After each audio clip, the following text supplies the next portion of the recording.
Funny how I get the inspiration to make these videos. It's a very strange process. I find myself outside as I do, and this feeling comes over me. It's almost like the trees want to have a conversation, and I'm all too happy to oblige, you know.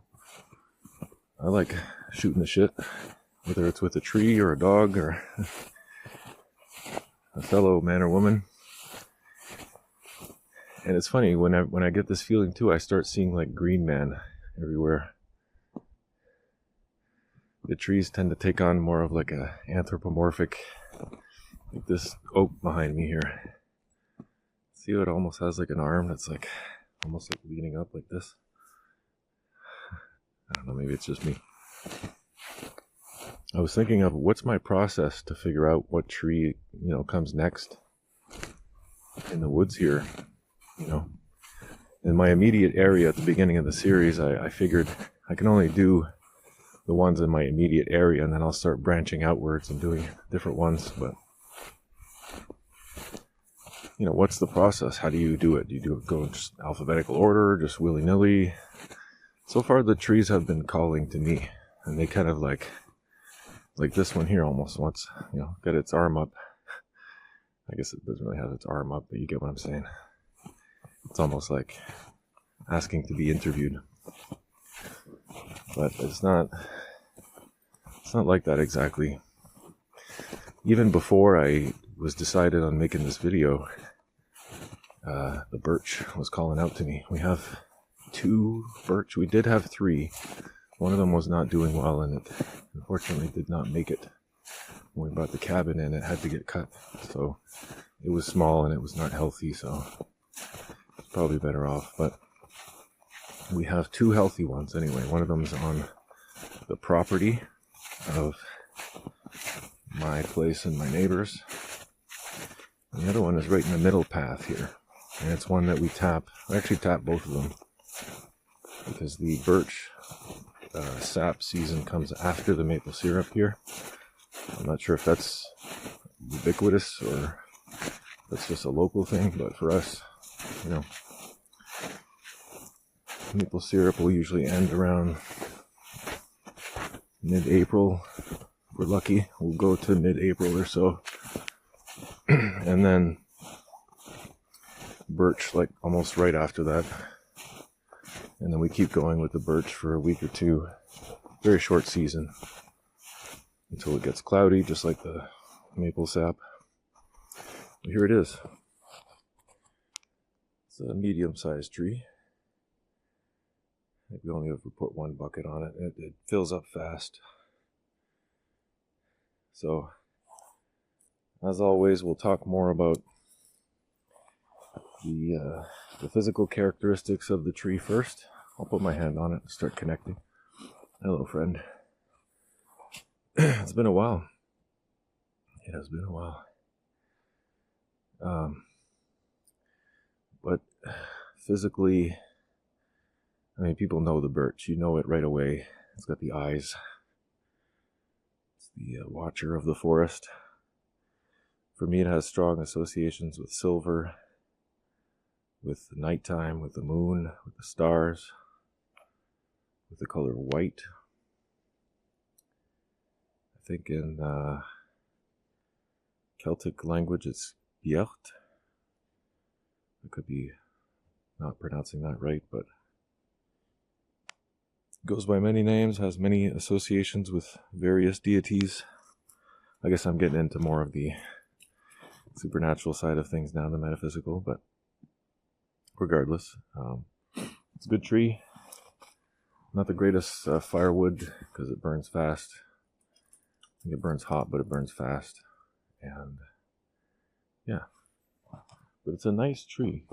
And the thing with birch is that it needs space. That's why this one has managed to take hold here, because it doesn't have as much competition as other areas.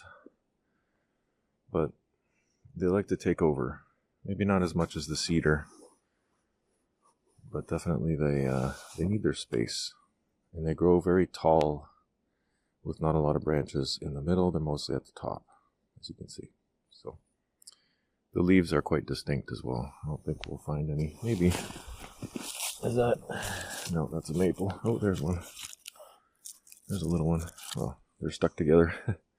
The one at the bottom here, I think, is a birch. Yeah, it's birch.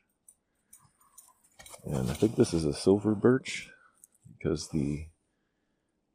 could be mistaken here, but I think it's because the leaves have like a shimmer to them and they'll look like silvery in the summertime. That's a guess. I'm not sure. But anyway. Alright. I'm going to try to connect with the birch now and see what messages come through.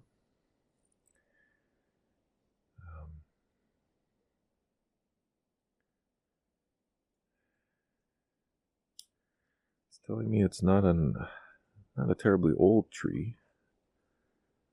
38 to 40, 40 keeps giving me the number 40, so somewhere around 40 years perhaps. So good age for a birch. What else?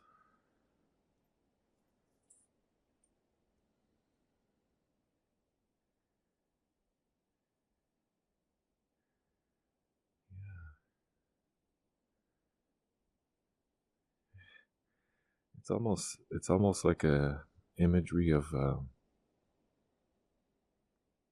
like seeing far off in the distance, as if you climbed up this thing, got to the very top, and then looked out and had a completely different vantage point. Which I rented a boom lift, a scissor lift, over the summer to do some trimming and stuff, and I got to see these woods from a completely different angle. So I think it's reminding me of that, but also that it itself at one time had a different view, which would make sense because this is all mostly new growth behind it. Yeah. There's one of those trees with all the mushrooms, the turkey-tail mushrooms right behind it as well. But yeah, this is all new growth behind it, so it would have had a completely different view from that direction, which is the east at one point. And I think it's showing me like a silo, like there was a farm, which there would be one in the distance here. Why it's showing me that farm, I'm not sure. Cold, yes. I do feel cold, like icicles. It could just be my hand getting cold.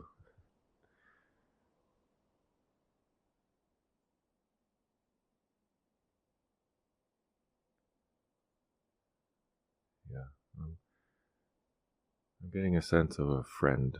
It's a friendly vibe. Like a friend. Considers us friends. We're friends. It knows the family and they're also friends.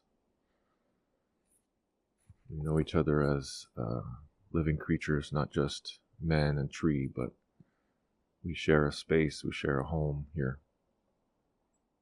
And it's fully aware of that as much as I am. That this is a shared space, that neither one of us is claiming it as our own, but that while we're alive here, this is where we've planted our proverbial flag. This is where we've decided to tap our roots, is a better way of saying it.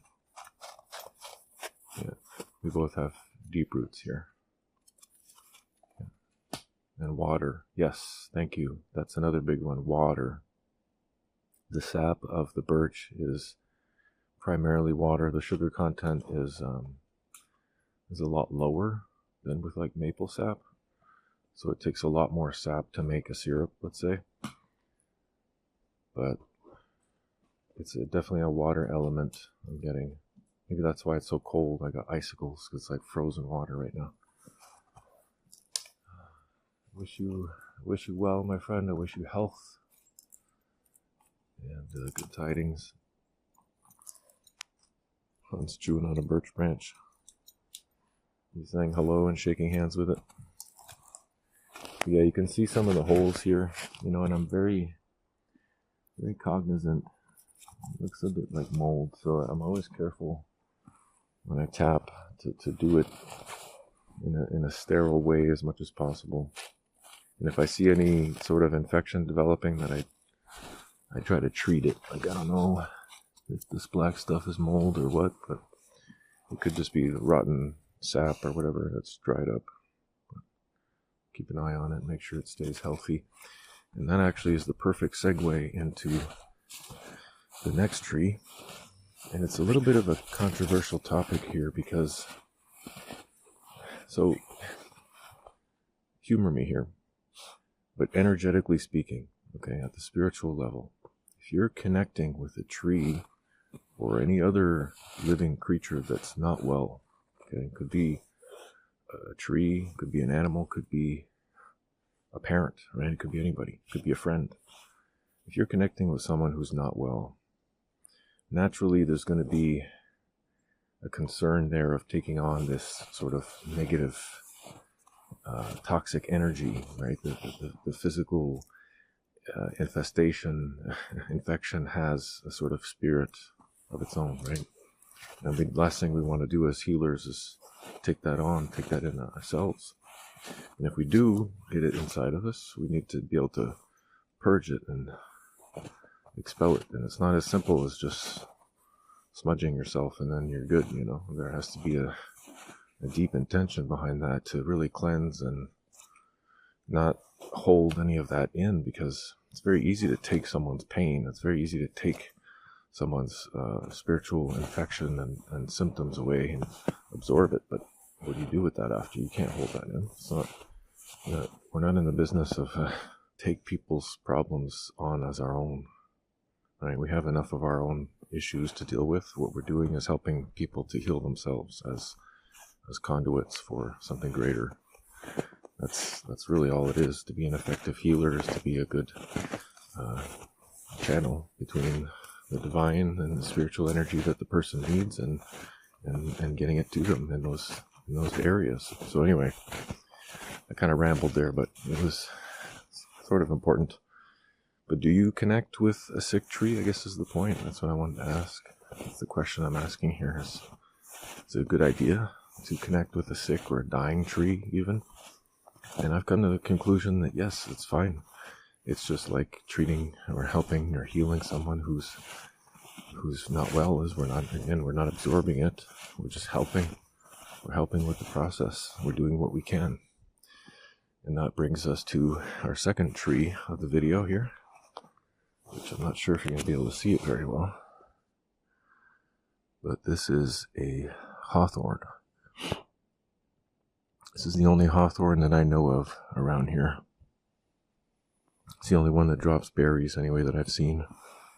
And it's technically on the neighbor's side, but we have permission to help it if we can. So I think in the spring I'm going to try to help it physically to stand it back up, because it's not dead. It's close. It's not getting enough light and it's all toppled over.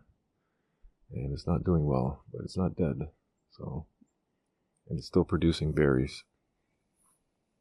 So we're going to try and help it here in the spring physically, but for now, let's see if we can just connect with it at the spiritual level.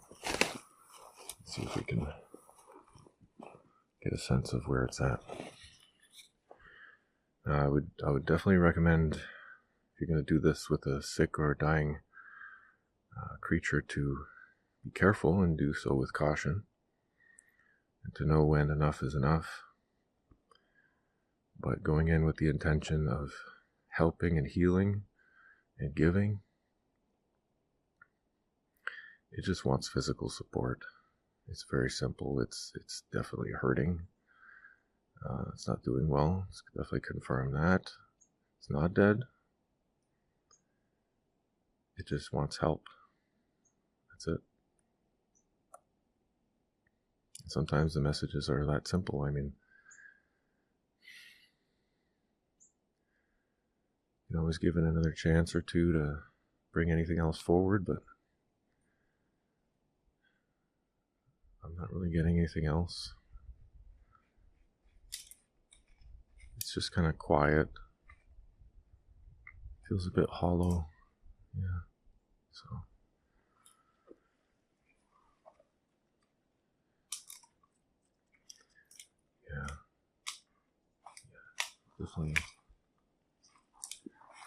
definitely felt some weight.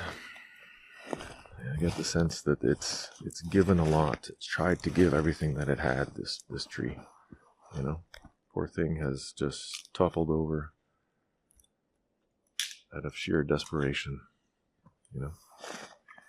And that's when I know it's time to walk away, because the sadness is starting to creep in. And I'm not running away from it. I just know where my limit is, and I know that there's nothing that I can do right now to physically help the tree. So me standing there and, you know, crying over it, not going to do it any good. It's not going to do me any good either. But I know now, and it's bolstered my conviction, I'm going to help that tree. You know, I'm going to come back and we'll straighten it out. We'll fix it up. It reminds me a lot of the tree at the Greenwood Sanctuary. There's a beautiful rowan tree that just collapsed out of all the ice storms and the harsh winters that we have. And it's just one of the many beautiful trees, unfortunately, that succumbed to the elements and got just crushed and toppled over from the weight of snow and ice and weather. But it's not dead, and it's coming back. And see, that one, I've wanted to help it for so long since I saw it like that. And the last time that I communed with it, I got the sense that it was like, no, I'm good. Just leave me alone. Give me my space, just like the birch. It just wants its space. It wants the ability to just bounce back and to recover. And if anything, just give it help. That's same message as this tree, actually. Same message. It just needs a little help at the physical level. I mean, of course, you can never give it too much, you know, love and appreciation and spiritual help. I think these ones, especially the sick ones that are not doing well, is they need our physical support more than anything. And then top that off with some spiritual support, just for good measure. But we need to definitely help those. There's no other hawthorn tree here. So to me, it's like the birch. It's like I have a deep sense of responsibility to care for them and make sure that they're okay, because there's so few of them and I like them. I love them. Let's be honest. They're like members of my family. So I want to take care of them. Right? Always be giving. So anyway, that is the video for today. It was a shorter one, still longish, but we'll work on that. Still portrait style. And I want to do, you know, nice HD 4K at some point, but we're not there yet. We'll get there. We'll get there. Right now we're just dipping the old toe in the water. But we'll get the leg in there, and then we'll get the whoop to the crotch level. You know, we'll get there. We're well on our way. So thanks for watching. As always, let me know what you think, how you like it, what you resonated with, what you connected with, what you didn't. I want to hear it all. So let me know also if there's anyone else out there that happens to be watching, any other druids or tree huggers. Let me know what your practices are with the trees, you know, or if you have any other recommendations for how to work with sick or dying trees at the spiritual level, or even physical, at any level. This one right here, for example, it's a good example here. This one. This is a silver maple, I believe. We used to tap it, but got an infection. Got some type of fungal infection, and now it's like rotting from the inside. So I would love to know how to fix it, or to help it at the physical level, but also at the spiritual level. I think it's just as important, if not more. So I'll leave it at that. Thanks again for watching. Peace out. See you later. You know, one last thing on a closing note. I was just thinking about it, and I think that what I can do, the best thing I could do for that hawthorn is not only to help it, but once I do help it and straighten it back up and do what I can for it, to do another video, right? To honor the best parts of it. Yes, it is sick. It's not doing well right now, and it's suffering, but it's also still a very beautiful tree. It's the only tree, it's the only hawthorn that we have, and so I want to do it justice by not just helping it, but revisiting it in the future and casting some light on it at that time when it's doing better and it's flourishing. We'll make sure to capture the both ends of that so that we can enjoy, the tree doing well as much as helping it in its time of need. So I just wanted to add that.